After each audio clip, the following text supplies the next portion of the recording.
మార్చి 8వ తేదీ మహిళా దినోత్సవం సందర్భంగా కృష్ణమ్మ పూర్వాల మహిళా మండలి చైర్మన్గా మొట్టమొదటిసారి మహిళలతో ఎల్వి స్టేడియంలో పెద్దలతోటి మన రాజశేఖర రెడ్డి గారు మేము కలిసి మహిళా దినోత్సవం చాలా గొప్పగా జరుపుకునే దినము ఈరోజు నా జ్ఞాపకం వస్తుంది.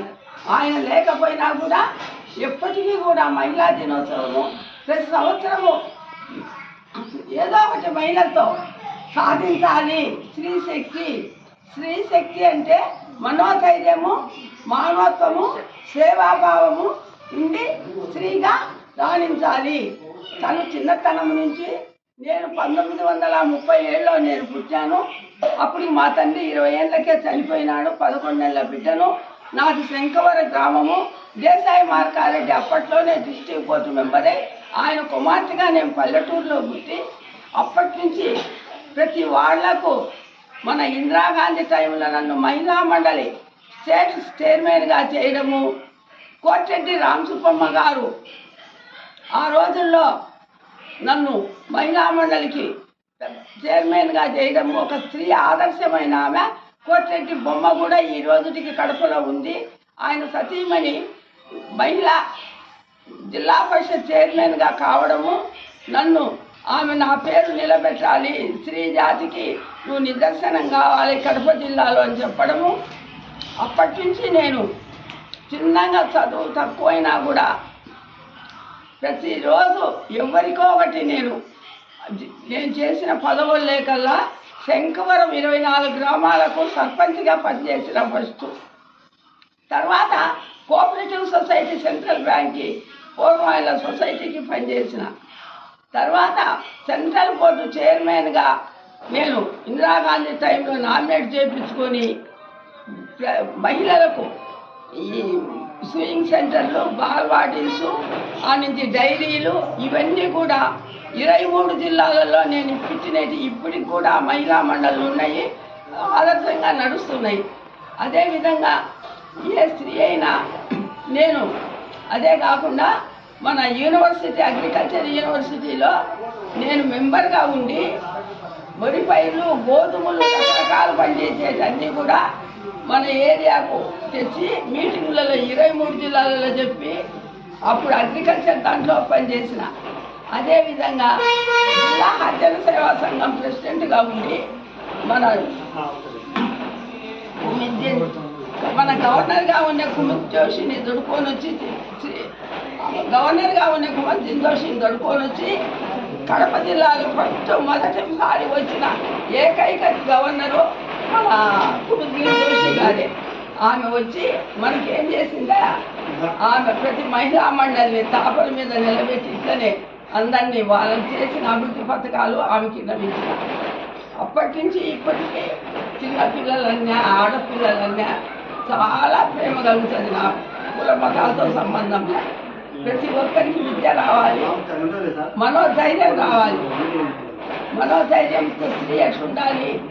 మన అన్న తమ్ముళ్ళు కాలేజీలో చదువుతుంటాం, మహిళలు, మగపిల్లలు, ఆడపిల్లలు. కానీ మనం ఏం చేయాలంటే మనము ఆదర్శంగా ఆత్మలో మన మనస్సాక్షికి నేను తప్పు చెయ్యలేదు, నేను చదవాలి, మా అమ్మ నాన్నకు నేను పేరు తేవాలి, నా కాళ్ళ మీద నేను నిలబడాలి, నేను స్త్రీ శక్తిగా ఎదగాలి అని ఎన్నో విధంగా మనము ఎవరేమన్నా ఏమి మాటలన్నా కూడా ఈ చెవులో ఇన్ని ఆ చెవులో ఇచ్చిపెట్టి ఒకరినొకరు కామెంట్ చేసుకోకుండా ప్రేమతో మన మహిళలు కాలేజీలో కానీ గ్రామాలలో కానీ నాట్లో పోయినప్పుడు కానీ ప్రతి మహిళ కూడా ప్రేమ ధైర్యంతో ఉండి ఈ రోజుల్లో స్త్రీ సమాన హక్కులతో ఉంది కాబట్టి పురుషుల కంటే ఎక్కువ ఆదర్శంగా నేను ఆయన కంటే ఎక్కువ పనిచేస్తాను అనే ఆదర్శంతో నేను ఈరోజు ఇంత కష్టపడి ఈ పనులు చేయగలుగుతున్నా.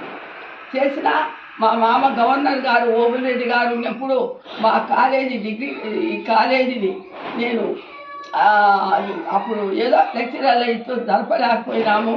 అప్పుడు మా తమ్ముడు దేశాయి మార్కారెడ్డి కరెస్పాండెంట్గా ఉండడము, మేము గవర్నమెంట్ లేకి కలిపినాము. జూనియర్ కాలేజీ విద్యాదానం అన్నమాట. ఆ రోజు కూడా మేము అదే ధ్యానం.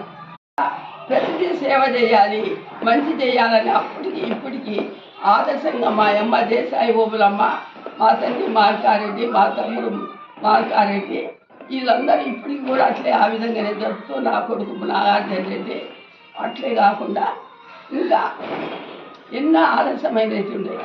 స్త్రీ భర్త తాగుడుపోతాడు అవుతాడు, ఉద్యోగం లేనివాడు అవుతాడు, కుంచోడు అవుతాడు, గుడ్డోడు అవుతాడు.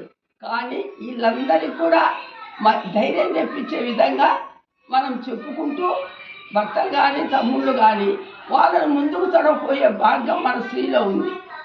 అది మనిషి ప్రతి ఒక్కరూ గుర్తుపెట్టుకొని మన పల్లెల్లో కానీ పట్టణాలలో కానీ ప్రతి స్త్రీ దీపం ఎట్లా నేను మహిళా మండలి ఫస్ట్ ఏం పేరు పెట్టి చేసిన భారత జ్యోతి మహిళా మండలి శంఖవరము అంటే భారత జ్యోతి మాదిరి మా రాష్ట్రం అంతా జ్యోతి వెలిగించాలనే ఉద్దేశంతో నేను మహిళా మండలి స్టార్ట్ చేశాను.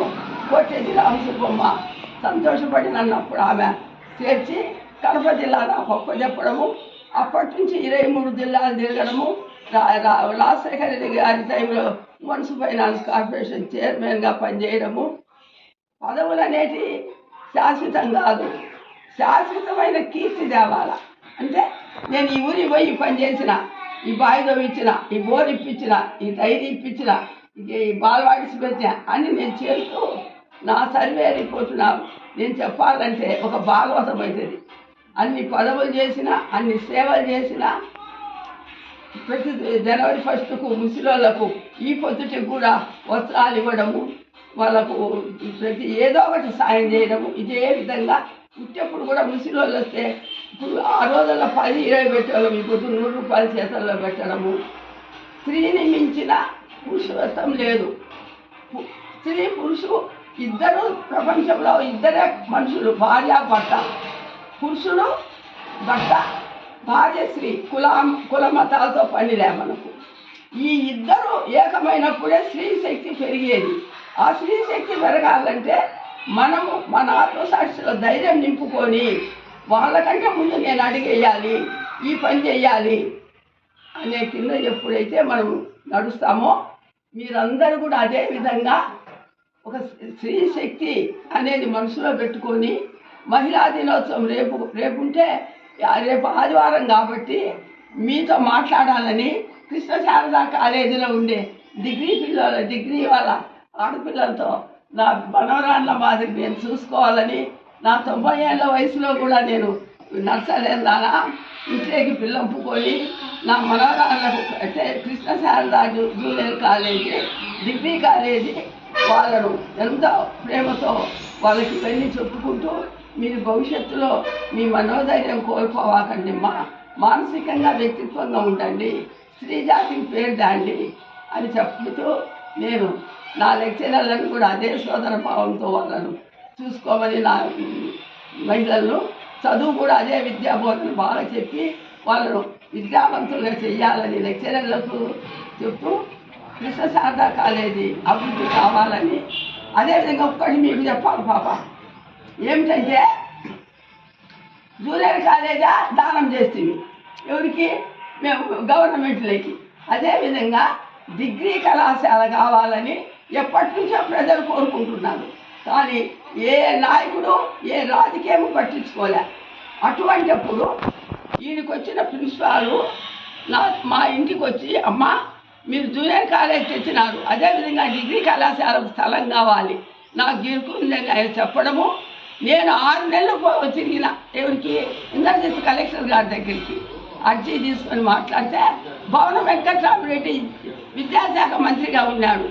ఆయన రాజశేఖర్ మన ఇంటికి వచ్చి భోంచేసేటప్పుడు మీటింగ్ అయి వచ్చినాక, నాయన అన్నీ చేసిండ్రు, మాకు పూర్వలో డిగ్రీ కళాశాల లేదు, మా బద్వేల్ తాలూకా చాలా పెద్దది, నాకు డిగ్రీ కళాశాల కావాలని అడిగిన. అంటే ఆయన వాళ్ళు ఏమన్నారు, భవన వెంకట్రామరెడ్డి రాజశేఖర్ని, అమ్మ ఎందుకు ఇదంతా, నువ్వు 3 లక్షల డబ్బు కట్టు, ఎంత పడి మేము డిగ్రీ కళాశాల శాంక్షన్ చేస్తామన్నారు. అప్పుడు మన బస్టాండ్ కాడున్న స్థలము మా మేనమామ బయలు శేషారెడ్డి 3 లక్షలకు సరిపడా స్థలం అమ్మి వెంటనే డిపాజిట్ చేసినాం డబ్బు 3 లక్షలు. డిగ్రీ కళాశాల గవర్నమెంట్ది 3 లక్షలు డిగ్రీ కళాశాల అయిన వెంటనే స్థలం కోసం పోరాటంలో నేను ఇంద్రజిత్ కలెక్టర్ గారు ఉన్నప్పుడు తిరిగి 48 ఎకరాల చిల్లర నేను పట్టా గవర్నమెంట్ స్థలాన్ని పట్టా ఇప్పించిన. ఇప్పుడు ఏదింది? ఇప్పుడుండే డిగ్రీ కళాశాల నేను కష్టపడి ప్రజల కోసం, విద్యార్థుల కోసం, మహిళల కోసం నేను అదనేది గుర్తింపుగా సేవ చేసిన నా జీవితంలో. ఇప్పుడు ఎంత వేల జనమైనా చరిత్రలో 48 ఎకరాలలో ఇంకా కోర్సులు పెట్టచ్చు. ఈ మహిళలు చదివి టెక్నికల్ కాలేజీ మహిళలది అన్నీ కావాల్సిన కాలేజీలకు పోరాడి ఈ స్త్రీలు పెద్దోళ్ళయి ఉద్యోగస్తులయ్యి నా మాదిరి పోరాడి కొన్ని కోర్సులు ఆ డిగ్రీ కళాశాలలు తెస్తారు. మహిళలు చాలా అభివృద్ధి చెందుతారని నేను అనుకుంటూ అందరికీ మన మహిళా స్త్రీ జాతికి అందరికీ కూడా నేను సంతోషమైన ఆశీస్సులు, శుభాకాంక్షలు తెలుపుతూ ఇంకా మీ అందరి ఆశీస్సులు, మీ ప్రేమ వల్లనే నేను ఇప్పుడు 90 ఏళ్ళ వయసు వరకు నవ్వుతూ బ్రతుకుతున్నాను. ప్రతి ఒక్కరికి నవ్వు అనేది స్త్రీ జాతికి ఉండాలి. స్త్రీ జాతి పురుష జాతితో సమానంగా ఎదగాలని కోరుకుంటున్నాను.